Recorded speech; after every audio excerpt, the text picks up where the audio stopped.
I need some traction. All right. You need some traction. I need to take a picture real quick. That's pretty cool. I'll tag you guys on Instagram.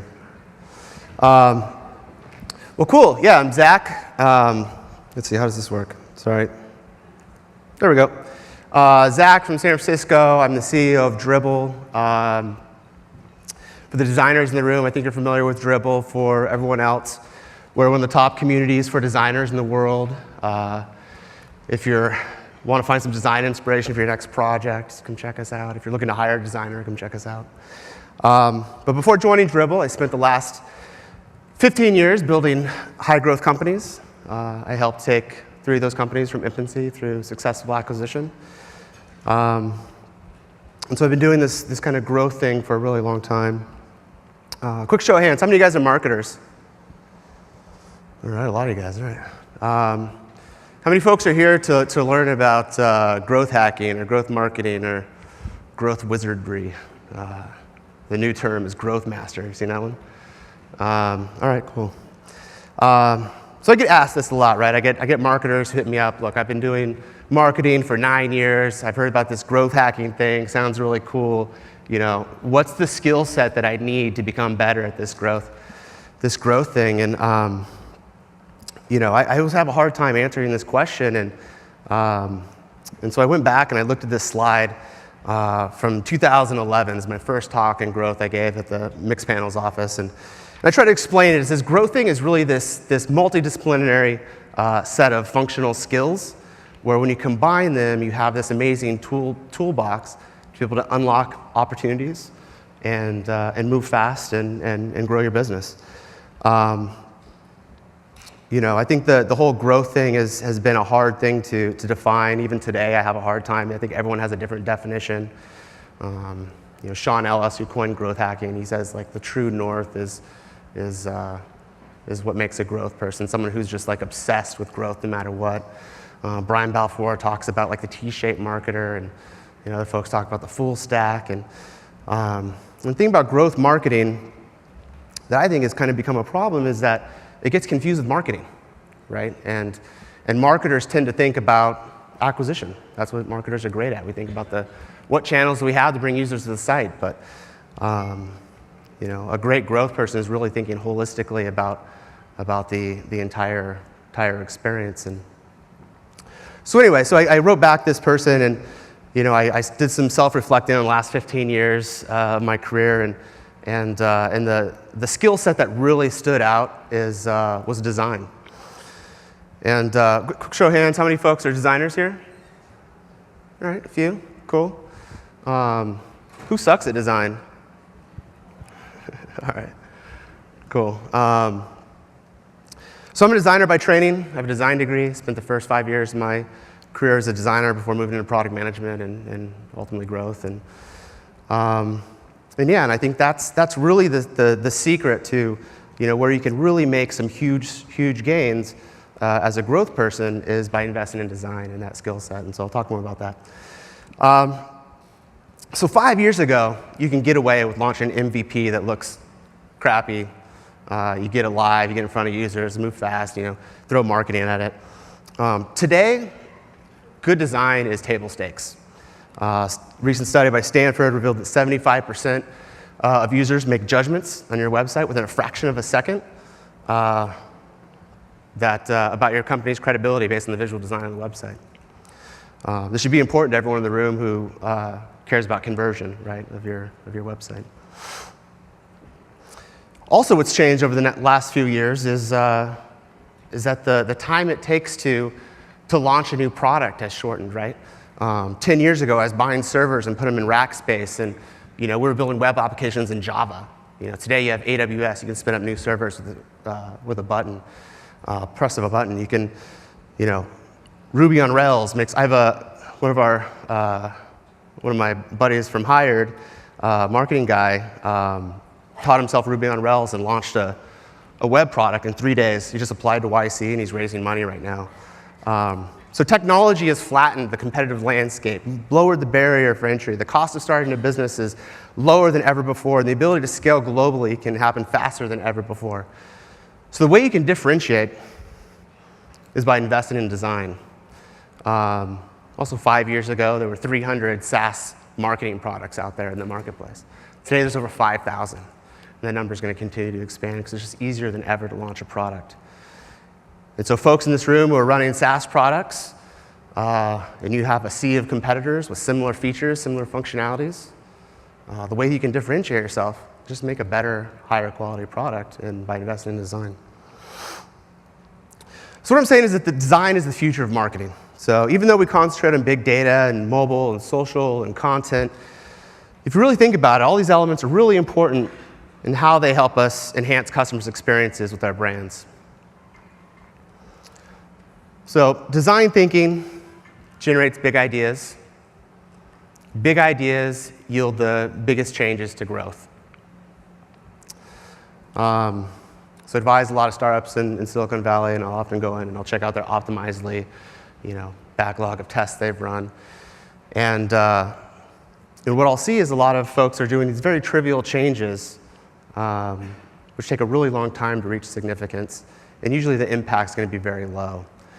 And what they're doing is they're taking this existing thing that exists and they're converging on that by stripping things away or changing it, changing button colors, changing copy, and the result is going to be very low. How many folks here have a site with millions of users a month?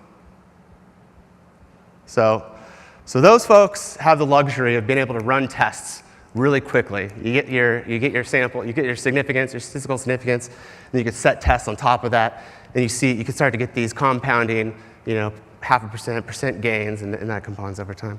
The rest of us, that have SaaS sites or lower traffic sites, it takes a really long time to reach significance. So the way around that is you make some really big changes. And this is design thinking. And design thinking is thinking outside of what already exists in the past and coming up with new solutions, new choices for your users. And the result, the output, is innovation. And innovation is this buzzword. It gets tossed around, right?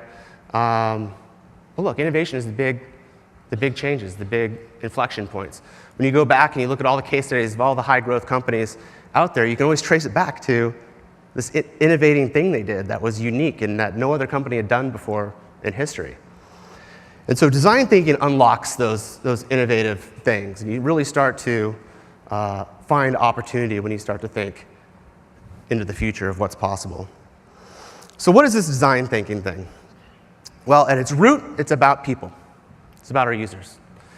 And it's about empathy. It's about design thinking as a methodology used by designers to solve complex problems and find desirable solutions for clients. A design mindset is problem-focused. It's not problem-focused. It's solution-focused and action-oriented towards creating a preferred future. And that future is a very key part of this, right? It's about thinking about what you can create, how to make this better solution for your users. Whereas marketers and optimizers, we tend to look at the past. It's end users before business goals. So this is an interesting one, right?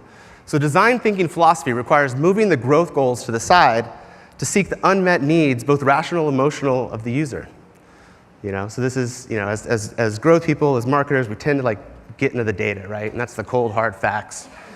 But without understanding the emotional side of the user, we miss some of the signal in that data, right? But you combine those two things together and you have a very powerful tool.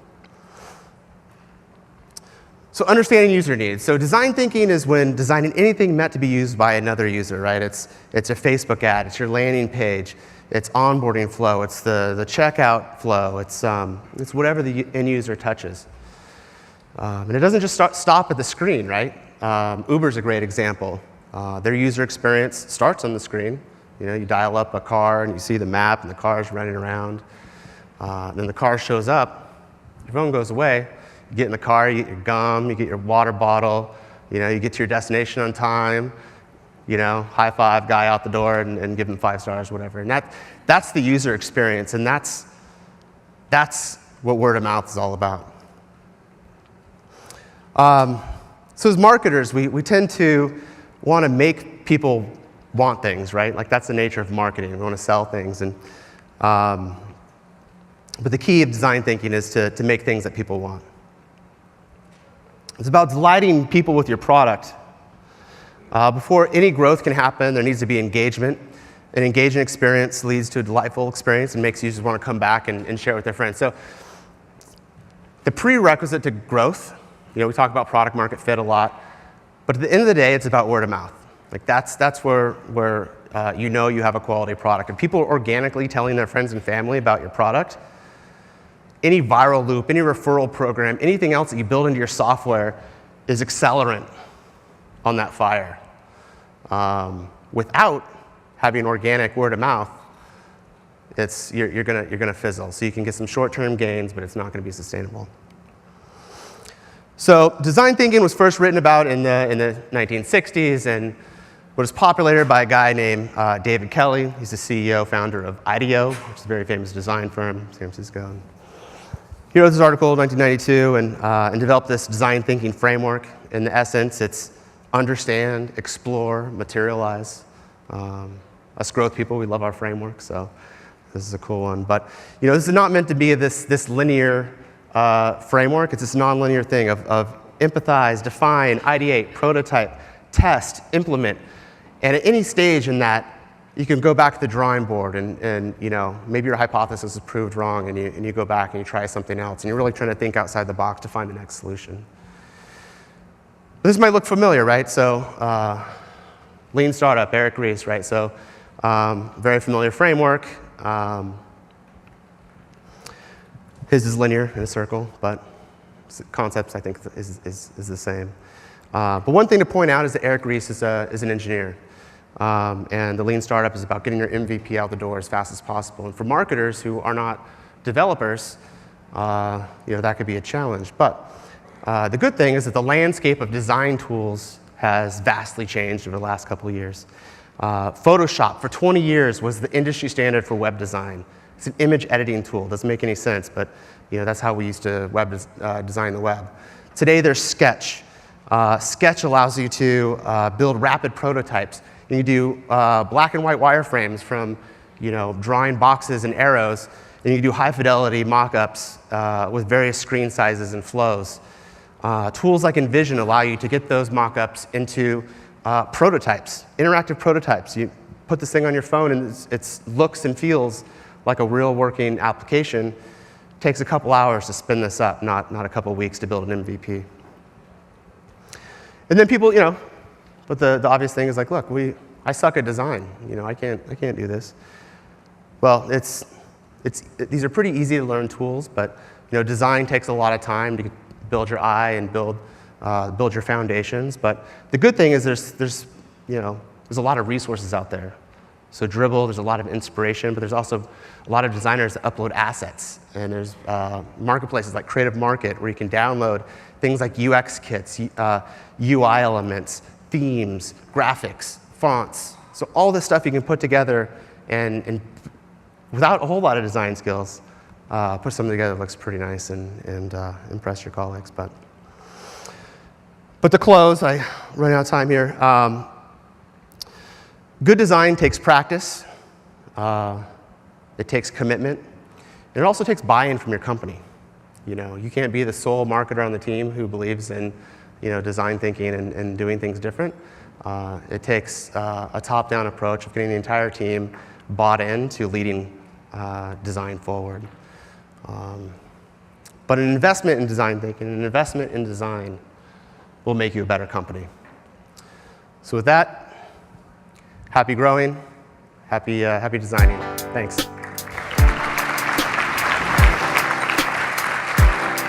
I need some traction. You need some traction. Let's get some traction.